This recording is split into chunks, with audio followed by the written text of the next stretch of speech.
नमस्ते बच्चों, मैं रेणुका जैन स्वागत करती हूँ आपका सिद्धार्थ फाउंडेशन की ऑनलाइन क्लासेस में।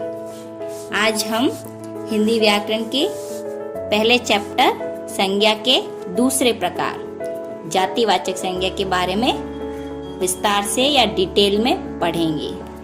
चलिए शुरू करते हैं संज्ञा की परिभाषा से। किसी भी व्यक्ति, वस्तु, स्थान अथवा भाव के नाम का बोध कराने वाले शब्दों को संज्ञा कहते हैं। अब ये परिभाषा तो आपको अच्छे से याद हो जानी चाहिए, क्योंकि हमने 3 से 4 बार इसको रिवाइज किया है। इसके एग्जाम्पल भी पढ़े हैं। अब हम पढ़ते हैं प्रकार। पहला जैसे व्यक्तिवाचक किया था हमने पिछले वीडियो में, अब हम दूसरा करेंगे। कौन सा है प्रकार दूसरा? जातिवाचक संज्ञा। ये संज्ञा का दूसरा प्रकार है। जातिवाचक संज्ञा की परिभाषा: जो शब्द किसी प्राणी, वस्तु या स्थान की पूरी जाति का बोध कराते हैं, उन्हें जातिवाचक संज्ञा कहते हैं। मतलब जो शब्द होते हैं वो प्राणियों में को मैंने बताया था, जानवर, व्यक्तियों के नाम, और कोई भी जीव जंतु या जो लिविंग थिंग्स है उनके नाम। वस्तु कोई भी नॉन लिविंग थिंग, या स्थान मतलब कोई भी जगह। इनका जो शब्द आएगा वो पूरे ग्रुप को बताएगा। मतलब वो एक किसी चीज को, पर्टिकुलर किसी एक चीज को ना बताकर पूरे ग्रुप को बताएगा। जैसे अनाज है तो उसमें अनाज जो है वो कोई भी अनाज हो सकता है। जैसे चावल नहीं, गेहूं नहीं, बाजरा, मक्का, कुछ एक नहीं बता रहा, वो पूरे जितने भी अनाज होते हैं दुनिया में वो सारे अनाज। फसल, अब कोई एक फसल के बारे में नहीं बता रहा, कोई भी फसल हो सकती है, गन्ने की, आम की, सेब की, तरबूज की या अंगूर की, कपास की, गेहूं की, किसी की भी। किताबें, अब किताब भी कोई एक नहीं होती, कितनी सारी होती हैं। कहानियों की अलग, खाने की अलग, चुटकुलों की अलग, और भी बहुत सारी किताबें होती है। तो वो सारी किताबें। ऐसे ही हम कुछ पर्टिकुलर और उदाहरणों के बारे में पढ़ेंगे, जिनके बारे में आपको स्क्रीन पे दिखाया गया है। तो सबसे पहले वस्तु, मोबाइल। आजकल तो दुनिया में कितने सारे मोबाइल्स आ रहे हैं, जिनकी कैटेगरी अलग है, मॉडल्स अलग हैं, कलर्स अलग हैं, अलग अलग। कोई भी, अब मोबाइल कोई भी हो सकता है, टच स्क्रीन भी हो सकता है और हैंडसेट वाला भी हो सकता है, कोई भी हो सकता है। टीवी भी इतने सारे होते हैं। कंप्यूटर, अब कंप्यूटर के भी कितने सारे अलग अलग जनरेशन आ चुके हैं। LCD में अलग आ रहा है, लैपटॉप में अलग आ रहा है, टैबलेट में अलग आ रहा है, सब अलग अलग। फिर उसके बाद पुस्तकों का तो मैंने अभी आपको बताया। फिर कार में भी इतनी सारी कारें आती है।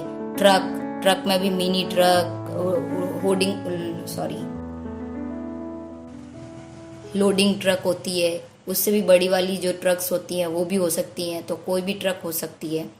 अब उसके बाद में आते हैं स्थान, जगह, प्लेसेस, गांव, स्कूल, शहर, बगीचा, नदी आदि। अब प्राणी का मतलब मैंने आपको पहले भी बताया था, लिविंग थिंग्स, जो सांस लेते हैं, जीवन व्यतीत करते हैं वो। जैसे आदमी, उसमें सारे व्यक्ति, मनुष्य आ जाएंगे। उसके बाद पेड़ पौधे, पशु पक्षी, जानवर, गाय, लड़का, ये सब प्राणियों में आ जाएंगे। प्राणियों मतलब व्यक्ति में भी। ठीक है, अब हम क्या समझेंगे इसके बाद? ये तो थी सारी जातिवाचक संज्ञा की परिभाषा और इसके पर्टिकुलर उदाहरण। अब हम क्या सीखेंगे कि इन जातिवाचक जो शब्द है वो अगर किसी वाक्य में आ जाएगा तो उसको हम कैसे पहचानेंगे। तो ऐसे हम कुछ वाक्यों के उदाहरण समझेंगे और उनका अभ्यास करेंगे और जातिवाचक संज्ञा को पहचान करने की कोशिश करेंगे, और आप भी इसमें मेरी मदद भी करेंगे। ठीक है, तो चलिए अब हम पढ़ते हैं उदाहरण की तरफ। पहला वाक्य, सड़क पर गाड़ियां चलती हैं। तो इस वाक्य में कौन सा शब्द है जातिवाचक? गाड़ियां। पहला शब्द गाड़ियां। अब आता है दूसरा वाक्य, बच्चे स्कूल जाते हैं। तो इसमें कौन सा है शब्द जातिवाचक संज्ञा का? बच्चे, राइट। फिर पेड़ पर पक्षी बैठे हैं। कहाँ पक्षी बैठे हैं? पेड़ पर। तो यहाँ ग्रुप किसका बता रहा है? पक्षी का। तो यहाँ शब्द कौन सा है? पक्षी। नेक्स्ट एग्जाम्पल, मैंने आज बहुत सारी किताबें खरीदी। तो यहाँ पर क्या आएगा? किताबों पर सर्कल आएगा या एरो आएगा जो मैंने किया हुआ है। नेक्स्ट, क्रिकेट में कई खिलाड़ी होते हैं। यहाँ पर खिलाड़ी पर एरो आएगा या अंडरलाइन आएगा। भारत में अलग अलग भाषाएं बोली जाती हैं।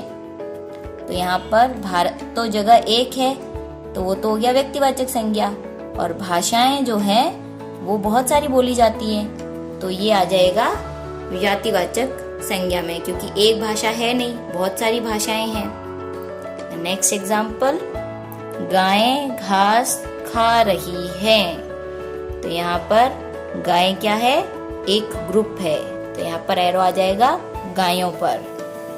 नदियों का पानी मीठा होता है।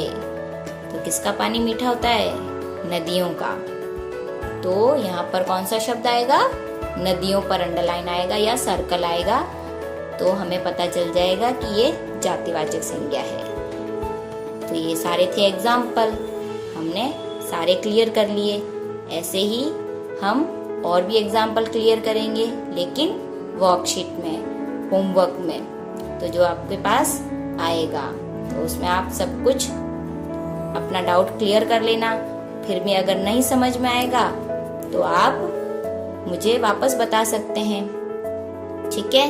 तब हम मिलेंगे अगले वीडियो में।